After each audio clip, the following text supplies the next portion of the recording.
ശ്രീ ശങ്കരാചാര്യ സംസ്കൃത സർവകലാശാലയിൽ വനിതാ വൈസ് ചാൻസലർ ഡോക്ടർ സിസ തോമസിനെതിരായി SFI പ്രവർത്തകർ നടത്തിയ പ്രതീകാത്മക ശവസംസ്കാര സമരത്തിനെതിരെ പ്രതിഷേധം വ്യാപകമാവുകയാണ്.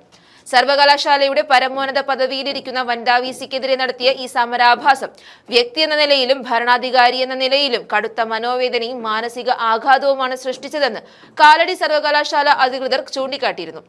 ഇതിനെതിരെ ശക്തമായ നടപടി സ്വീകരിക്കുമെന്നും അതിനുള്ള നിർദ്ദേശം നൽകിയെന്നും അറിയിക്കുകയാണ് ആഭ്യന്തര വകുപ്പ് മന്ത്രി രമേശ് ചെന്നിത്തല. നടന്നത് ശുദ്ധ പോക്രിത്തരമാണ്. ഒരു പരിഷ്കൃത സമൂഹത്തിൽ ഒരിക്കലും ഉണ്ടാകാൻ പാടില്ലാത്ത കാര്യങ്ങളാണ് ഉണ്ടായിരിക്കുന്നത്. വൈസ് ചാൻസലർ എന്ന് പറയുന്നത് ഉന്നതമായ ഒരു പദവിയാണ്. വിദ്യാർത്ഥികളിൽ നിന്നടക്കം ആദരവ് ലഭിക്കേണ്ട പദവിയിൽ ഇരിക്കുന്നവരെ അപമാനിക്കുന്നത് അംഗീകരിക്കാൻ സാധിക്കില്ല. വൈസ് ചാൻസലറെ മർദ്ദിക്കുക, അവരുടെ ശവമഞ്ചവുമായി പ്രതീകാത്മക ശവമടക്ക് നടത്തുക തുടങ്ങിയ കാര്യങ്ങൾ അംഗീകരിക്കാൻ സാധിക്കില്ല. ഇതിനെതിരെ ശക്തമായ നടപടി സ്വീകരിക്കുമെന്ന് പറഞ്ഞ ചെന്നിത്തല കന്നന്തിരിവ് കാട്ടിയ കുട്ടി സഖാക്കന്മാരെ പൊക്കി അകത്തിടാനും ഉത്തരവിട്ട് കഴിഞ്ഞിരിക്കുകയാണ്. നേരത്തെ സിൻഡിക്കേറ്റ് യോഗം തുടരുന്നതിനിടെയാണ് SFI പ്രവർത്തകർ സർവകലാശാലയിലെത്തി VCയുടെ കോലമൊരുക്കി അന്ത്യകർമ്മങ്ങൾ നടത്തിയത്. ക്രൈസ്തവ ആചാരങ്ങൾ അനുകരിച്ചായിരുന്നു പ്രതീകാത്മക ശവസംസ്കാരം. വിവിധ ആശയങ്ങൾ ഉന്നയിച്ച് SFI ഏറെ കാലമായി സർവകലാശാലയുടെ പ്രവർത്തനങ്ങളെ തടസ്സപ്പെടുത്തുന്ന രീതിയിൽ സമരം നടത്തിവരികയാണ്. ഇതിനിടെയാണ് സിൻഡിക്കേറ്റ് യോഗം നടത്താൻ അനുവദിക്കില്ലെന്ന നിലപാടുമായി പ്രവർത്തകർ പ്രതിഷേധവുമായി എത്തിയത്. പ്രതിഷേധം പിന്നീട് VCയെയും സിൻഡിക്കേറ്റ് അംഗങ്ങളെയും കൈയേറ്റം ചെയ്യാൻ ശ്രമിക്കുന്നതിലേക്കും നീങ്ങി. 2026 മാർച്ച് 5-ന് ഡിഗ്രി തോറ്റ SFI നേതാവിന് PGക്ക് പ്രവേശനം നൽകിയതുമായി ബന്ധപ്പെട്ട ക്രമക്കേടിലാണ് മുൻ VCയെ പുറത്താക്കിയത്. അതേസമയം SFI ഇത്തരം കാടത്തം നടത്തുന്നത് ഇതാദ്യമല്ല. 2016-ൽ പാലക്കാട് വിക്ടോറിയ കോളേജിലെ അന്നത്തെ പ്രിൻസിപ്പൽ സരസു ടീച്ചർക്കെതിരെ SFI പ്രവർത്തകർ ശവമഞ്ചവും ശവക്കല്ലറിയും ഒരുക്കി പ്രതിഷേധിച്ചത് വലിയ വിവാദമായിരുന്നു. ഇപ്പോൾ കാലടി സർവകലാശാലയിലെ വൈസ് ചാൻസലർക്കെതിരെയും സമാനമായ രീതിയിലുള്ള പ്രതിഷേധമാണ് ഉണ്ടായിരിക്കുന്നത്.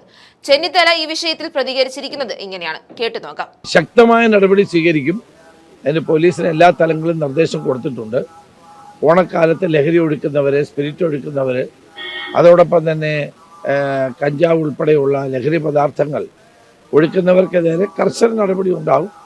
ഓപ്പറേഷൻ തുഫാൻ ശക്തമായി തന്നെ മുന്നോട്ട് പോവുകയാണ്. അപ്പോൾ അതുകൊണ്ട് തന്നെ ഇത് അവസാനിപ്പിക്കുകയാണ് വേണ്ടത്. ഓണക്കാലത്ത് മദ്യം ഒഴുക്കാനല്ലോ വേണ്ടേ, അല്ലെങ്കിൽ ഓണക്കാലത്ത് മയക്കുമരുന്ന് ഉപയോഗിക്കാനല്ലോ വേണ്ടത്. അപ്പോൾ അതിനെതിരെ ശക്തമായ നടപടി ഉണ്ടാകും. പോലീസും എക്സൈസും അതോടൊപ്പം തന്നെ മറ്റ് സർക്കാർ ഡിപ്പാർട്ട്മെൻറ്റുകളെല്ലാം ഒരുമിച്ച് ഈ കാര്യത്തിൽ മുന്നോട്ട് പോവുകയാണ്. കേസുകളുടെ വർധനവ് വളരെ ഉണ്ട്. കാരണം പോലീസ് വളരെ ആക്റ്റീവാണ്. ഏതെങ്കിലും ഒരു പോലീസ് ഉദ്യോഗസ്ഥൻ ഇതിനകത്ത് കള്ളക്കളി കളിച്ചാൽ അവരുടെ പേരിൽ നടപടി ഉണ്ടാകും.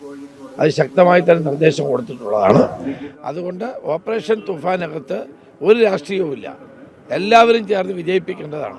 ഭാവി തലമുറയെ രക്ഷിക്കാൻ വേണ്ടിയാണ് ഓപ്പറേഷൻ തുഫാൻ. ഇതുവരെ തുഫാൻ 75 ദിവസം പിന്നിടുന്നു. വൻ വിജയമാണ്. ജനങ്ങളുടെ പൂർണ്ണ സഹകരണമുണ്ട്. എല്ലാവരും ഒരുമിച്ച് നിന്നുകൊണ്ട് മുന്നോട്ട് പോവുകയാണ്. ഒരു കൺഫ്യൂഷനും ഇല്ല.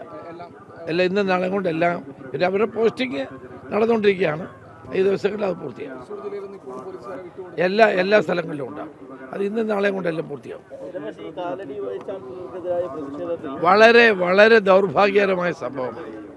ഒരിക്കലും ഒരു ജീവിച്ചിരിക്കുന്ന വ്യക്തിയുടെ ശവമഞ്ചം ചുമന്നുകൊണ്ട് പോയി അവരെ അപമാനിക്കുന്ന, ആക്ഷേപിക്കുന്ന നടപടി ഒരിക്കലും അനുകൂലിക്കാൻ കഴിയില്ല. ചെയ്തവർക്കെതിരെ കർശന നടപടി ഉണ്ടാകും. ഒരു സംശയവും വേണ്ട. ഇതൊന്നും ഒരു പരിഷ്കൃത സമൂഹത്തിൽ ചേർന്നതല്ല.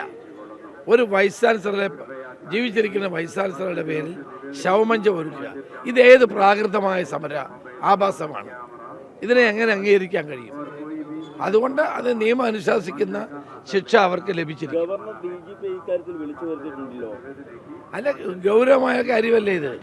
ഒരു വൈസ് ചാൻസലറെ മർദ്ദിക്കുക, അടിക്കുക, ശവമഞ്ചം ചുമക്കുക. പോലീസ് ശക്തമായ നടപടി സ്വീകരിക്കും.